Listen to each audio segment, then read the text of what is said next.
What's up guys, it's Missy. I am back with another SimCity Buildit video. Today I'm going to answer a couple of questions that are on the channel. Reason that I'm answering this question is because so many people ask me this question and most of you guys sound just about where this guy's at. So I wanted to go ahead and put a video out, even though I have a couple videos already about this. I just wanted to clarify. So, okay, oftentimes I get questions that I do have the answers to in the videos. Now, what confuses me is in the video, I explain all of this stuff vocally, and then people ask me a question, and it's like I typed the same thing that I had already stated in the video, but for whatever reason, it's like they hear it when it's being typed to them, but not when it's being spoken. So when you're listening to the videos, really listen to what's being said. I know that they are long, and I know that there's a lot of information, but you really, everything you need to know is usually in the video that you watch. I try to be very thorough with my advice. If you're looking for a specific video on a specific topic, click my channel and then click playlist. Locate the playlist that sounds like the topic that you're looking for, and then try to locate the video that way. You can also use keywords, to try to locate the videos, but usually I cover everything pretty thorough in my videos. The one question that I get asked almost daily is, should I restart? This is where I'm at. This is what, is going on with my city. And I have videos where I talk about, if you should restart and all that. So I'm going to tell you guys how to determine if you need to restart. Okay? First off, this person says, Missy, I have a question for my city. I'm wondering if I should restart my city because I watched your videos and I'm really confused. I don't really know if I should restart or not. My city is level 32 with 160 storage, 740,000 population, level 9 VU tower, unlocked 2 regions, no maxes, 6 epic buildings, 1 gold, 1 silver, 4 bronze. Can you help me with it? Thank you. Okay, this is a restart. Why is this a restart? Well, let's start with the level. Okay, so your city level, you have no opportunity for yourself. Sure, you could play the contest of mayors and maybe you could win, but the bottom line is it's going to be very difficult and rares are not going to be easy to obtain. So at the level that you're at, you have very little opportunity, right? As far as the contest goes. Then you have to look at epic projects. You have a shit ton of the items unlocked, therefore your algorithm for rares is garbage, okay? Now, you also have to take into consideration that the epic projects are going to be extremely expensive and more difficult for you, especially given the fact that you not only have all these items unlocked, but you have no space to hold all of these items. Then you have to take into consideration that you have obviously no storage space, but you also have those 2 regional maps unlocked. So even if you wanted to participate in the contest, you have all of these things going against you. You have 2 regional maps, which means you're going to get regional tasks. You have regional maps unlocked, therefore all of those items are going to be requested for shipments. They're going to be requested for house upgrades, for flights and cargo and epics. I mean, it literally has made your game basically garbage. It's garbage because you moved up way too quick. So the problem is though, is that people, they haven't figured out a pace or a balance. People think, okay, I should level up super quick, or they level up too slow. That is the biggest problem right now with people, is they either go too fast or too slow. Do not go too slow. It will hurt your game. I'll explain that, a little bit later on the next question that I got here. But in your case, it's no question whether or not you need to restart. What do you have going for you? Nothing. You have nothing going for your city. Even if you could max out your storage right now, okay? You still have to take into consideration that you really can't win the contest of mayors with where you're at, realistically. Not without spending a shit ton. So even if you could get your storage, up with a couple of feeders, it would just be a waste of your time. You would end up spending months hunting rares on feeder cities to get your storage up to then what? how are you going to get cash and platinum keys? What about epic projects? You know, what about the fact that there are certain things within the city that require you do them properly? I bet your roads aren't set up properly. You know, you've probably spent a shit ton of coin on stupid services that you don't need. You know, what about Omega? Have you dumped money into Omega? Like, just all around the city's trash. It needs to be tossed away. Okay? Now, the problem is, though, is that people restart and then they don't pay attention to the mistakes that they made the first time around, and they make them again, or they make new mistakes. So what you need to do before you restart is to educate yourself on how not to screw up your city. The best videos that I can tell you for that is the Missy's Building Guide 1 and 2. I would watch the Missy's Building Guide 2. All of the stuff that you need to know is in there. Every single person that has done the Missy's Building Guide has been successful. They've all maxed out their storage within, you know, a few months' time.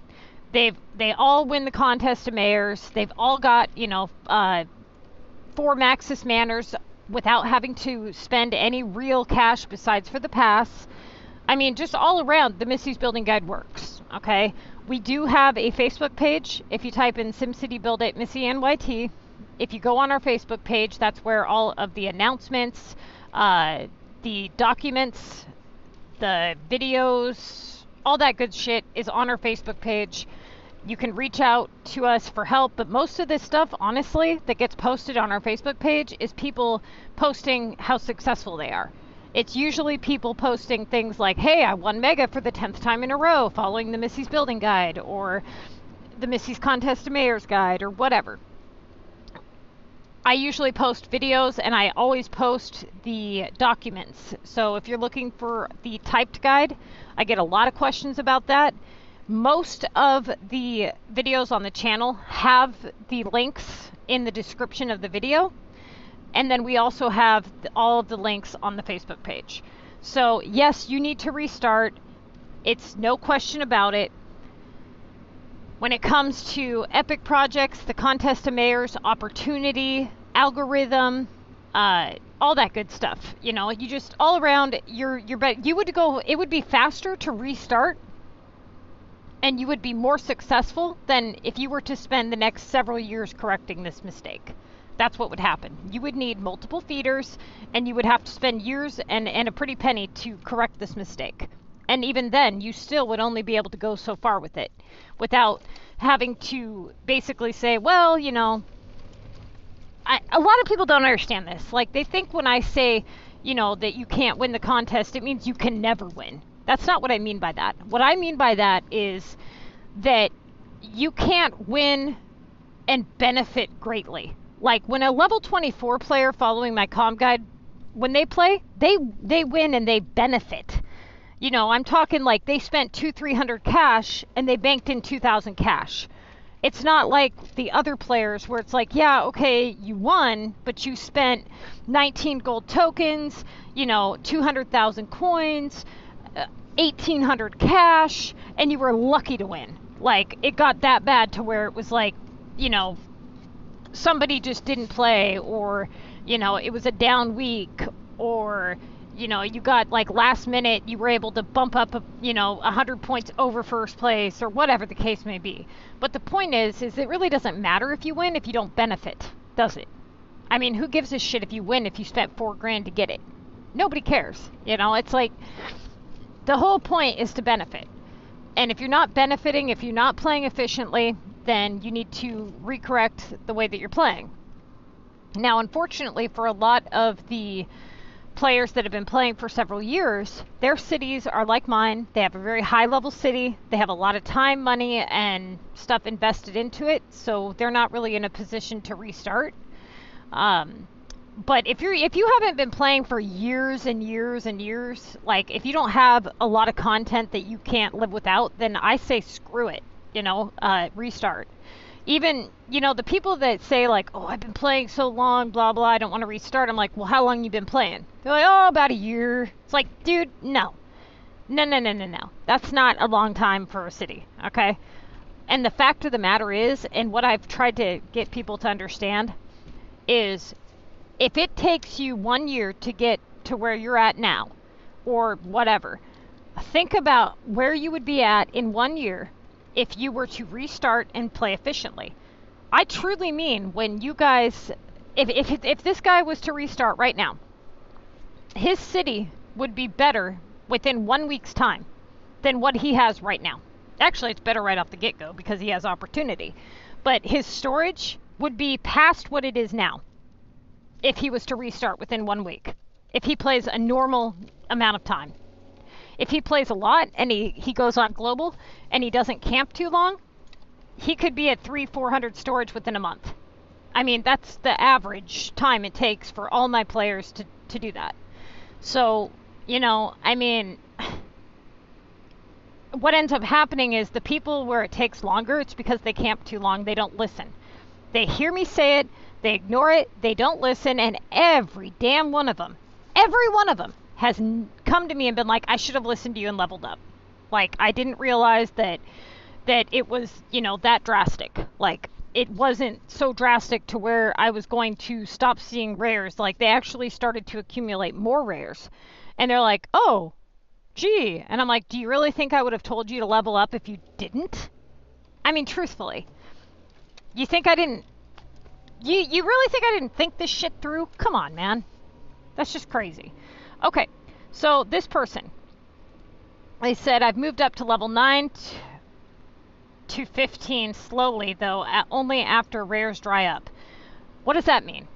Because here's the thing. Rares don't just dry up, okay? What happens is there's certain things that go on in the game where you're going to start seeing more rares than other times. For example, if, let's say, like with this new side pass, there's storage in the end of this side pass. So within the next day or two, you're going to start seeing a lot of storage on the global market. So you should be looking for that. If you noticed, we were without the pass for a week. We didn't really have anything to do. So last week, there really wasn't a whole lot of rares on the global market. The 1 week where we had that last side pass, it had all that VU in it. There was VU like crazy on the global market. So it's not that the rares dry up and you need to level up because they dry up. It's not like, okay, you know, I've worn my welcome out here. Now I'm just going to move on. That's not what happens, okay? It's what's going on in the game. So what you're doing by staying the level that you are is you're saying, these are the items that I'm allowed to see on the global market, okay? By doing that, you have restricted the amount of depots that you have visible to you. But you don't want to level up so much that you have an overflow of low demand items. It's not that there's so many like burgers and fries on the global market. It's that there's nobody buying them. That's the problem, right? So what ends up happening is everything gets advertised at a normal rate, right? But then people buy this shit at a different rate. So there's a higher demand for something like melon rather than cheese fries. So obviously the melons are going to sell faster than the cheese fries. So it's not that you're not seeing the stuff that's out there, it's that it's just not out there. You know, it gets sold so fast. Now, what you want to do is you want to remain below the threshold where you end up seeing a shit ton of high-level items. But you want to be above the threshold of where you're not restricting yourself to like X amount of depots, right? So there's a median in there. Level 10 is not that median. I know people like to think it is, but it's not. Okay? I know. Trust me on this. It's not. You can be level 10 all day long, right? And you will see, you can open up your global market. And what you'll notice is more often than not, you don't even have a full screen of depots to pick from. You have like 3, right? More often than not, when you do see a rare item that's actually advertised, you get there and it's gone. More often than not, people at level 10 are camping and farming rares as well, right? So before the last like month when they did the latest update, you couldn't even participate in the contest of mayors until level 18. So it's like, why would you do that? Then you have to take into consideration that you don't even have coins. Like, unless you're feeding coins from a bigger city, you're very restricted to the amount of items that you can make at that level. You're not accomplishing anything by doing that. All you're doing is you're spending all this unnecessary time on the global market farming for rares, and you're wasting valuable time. Whereas you would have the same rate of algorithm in terms of low-level items, right? But you would be getting more coins because you would be doing your donut production.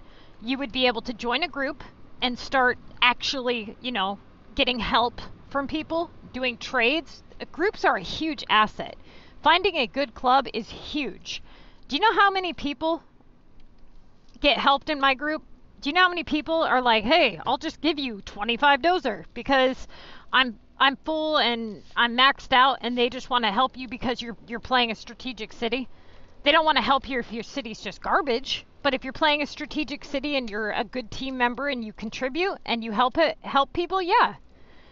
But you can sit there and you can be level 10 and you can dink around and you can run around to 3 different depots and look at metal and be lucky to grab a lock here and there. Or you can play smart, open up your opportunities to where you're not flooded with, you know, cheese fries and gnomes and pizzas and TVs and things like that, but you opened up your opportunities enough to where you actually see stuff, where you can actually accumulate stuff. How many rares do you think you have acquired from the global market itself? Not gift boxes, not opinion bubbles, not stuff that you have seen after you get to the person's depot, but just on the global market itself, from what you see when you open it, right? It's not much. Now think about how many rares out of all those rares, you get 15 of them just for the group chest. That's it, okay? Like, that's all you got to do is just be in a group that gets the legendary chest, put up 3,000 points, and you're going to get 15 rares right there that you're not getting by remaining a low level. You're going to be able to work your way up and get, you know, work hard so that you can get your 3K assignments done when you hit, you know, the Mega League. Whereas if you camp and you work your way up the league, you're going to get to Mega and you're not going to have any war cards. You're not going to be able to do those assignments, which are a huge asset. I mean, do you know how much it's going to suck if you have to cancel a 3K war card upgrade because you camped too long? Those are very limited, valuable assignments. You don't want to be able to do half of your limited valued assignments at one time and then half at another time, because then you'll just end up screwing yourself, right? I have yet to have one person come to me and say, I regret leveling up to level 24. You can level up to level 24 perfectly fine. You will find you will find more rares, actually. You will acquire more rares. That's a promise. And I promised that to every single person in my group. I told them straight up, if I'm wrong, I will max you out. I will make it my mission to get you what you need and max you out. And I have never had to fulfill that because they know. They know they acquire more. You have more accessible to you. And no matter how many times I tell people this, it's like they ignore it. It's like they think, oh, Missy knows what she's talking about, but I'm going to do this different. I don't believe it, you know? Then they finally are like, fine. And then they come back to me like, wow, I should have listened to you a long time ago. Then they start preaching to all the people that think like them, and it's just this vicious cycle. Okay, so you can do whatever the hell you want to do, but I'm here to tell you that you can level up to level 24 safely without screwing yourself up. Promise, okay? And when you hit level 18, you need to find a good club. That is essential to being productive and getting somewhere, you know? That right there, just the group chest alone, that's a nice chunk of change for cash, for rares. Then you've got your VU pass that you're working towards. You've got your mayor's pass that you're going to be doing. You got your side passes. you know, you've got all of these assets. Now you've got people you can trade with, which again is a huge asset that you don't have at level 10, right? So be like, well, hey, you know, I don't want to have 97 blades. I can kind of even stuff out a little bit here. And, you know, I mean, even when it comes to just doing other stuff within the game, like epic projects, stuff like that, you need a group, okay? I mean, you can do it on your own, yes, but it's so much easier if you have people that you can get help from, you know? Not to mention, to be honest, if there wasn't a group feature, I probably wouldn't like the game at all. It would probably be really boring. It's one of those games where it's like, to me, it would feel really weird if you were just to play all by yourself, you know? But that's if you have a good club. If you have a club that, you know, nobody talks in and they just kind of, it's just dead, you know? Nobody really helps anybody. That happens because people don't set boundaries and rules. So, I mean, you know, hopefully that this gets you guys to kind of understand why you're doing what you're doing, you know, why you need to restart, why you need to level up.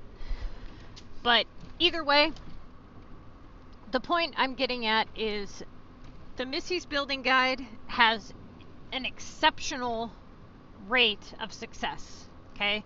If you go on our Facebook page, you will see tons of people talking about, you know, how high their storage is, how many gold epics they have, how many times they've won the contest, blah, blah, blah. And it's all within a couple months' time, right? Then you go and you look at other people that have been playing for years and they haven't accomplished a fraction of that. Now, the point is, though, is that the reason that it's successful is because if it's most successful if you follow it how it's written. When you start changing things, that's when the results change. Okay? When I wrote the damn thing, I thought of everything I could possibly think of and how to be the most efficient. So if you're changing something, it's to be less efficient. And that doesn't make sense, does it? So why change it? I mean, do you really think I would tell you to level up if you couldn't? That's just ridiculous. If I thought for a second that it was going to make you get rares at a lower rate, I would tell you guys to camp. Okay? But it's just, it's not necessary. It holds you back way too much. And you will acquire more rares. That's a promise. But if you don't want to listen to me, you can go listen to the hundreds of other people on my channel and on my Facebook page and in my group that'll back me up on that. But usually by then, you know, you're just another person to add to the pile over here that starts preaching the same thing to the next guy. You know, people always... I guess the one frustrating thing about running the channel is that you do these videos, you explain things to people, and then somehow, some way, even though the whole video was you talking about a specific thing, they're like asking you a question that you answered 97 times in the video. That just does not make sense to me. You know, I still have yet to quite figure that one out. But hopefully, you know, people start to, you know, listen. Like, dude, it's ridiculous, man. I had one guy was like, I'm like, how many roads do you need to go red before you can, you know, stop having to upgrade them? And this is after he told me he watched my Red Roads video like 6 times. He couldn't tell me the amount. And I'm like, then you didn't watch it. You weren't listening. He's like, I watched it 6 times. I'm like, no, dude, you were not listening. Go back, watch it again. Within 5 minutes, he comes back. He's like, 3? I'm like, yeah. Now go count how many times I said that in that video. You weren't listening. I don't know if you just turned the damn video on. You just sat there and duh. But who the hell doesn't know it's 3 when I said it 97 times? You know? And this happens all the time. It drives me crazy. So I just keep putting out videos saying the same thing. Like, what the hell? All right, you guys, I'm going to go. Hopefully this helps. And I'm going to go ahead and get this other video up. And then I will probably see you guys for a design stream either today or tomorrow.